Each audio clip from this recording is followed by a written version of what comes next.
When we are looking at people's resumes, we can tell generally how much experience you have, regardless of how you present yourself, based off of how you describe your work, because there's a lot of industry jargon that we use, and that signals to us what kind of environment you've worked in before and how much experience you have.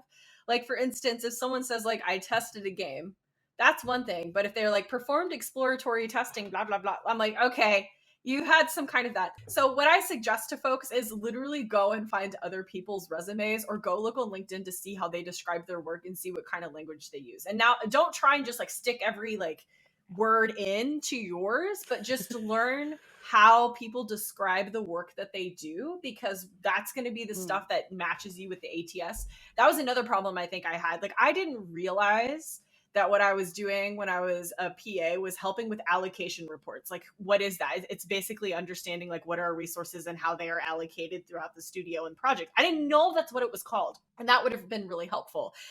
Just like understanding, again, the specific terminology relevant to what you want. And honestly, I feel like if you don't understand or you don't know, there are plenty of people that would be happy to explain. I think there's a spreadsheet going around on Twitter of game developers who are happy to answer questions. Literally, I would just be like, hey, I know you're really busy right now, but I'm trying to understand my discipline that I'm focusing on a little better.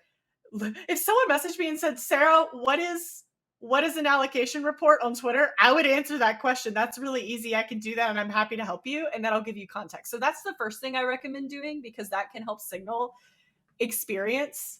It also just helps you feel more confident about yourself and help you describe yourself better.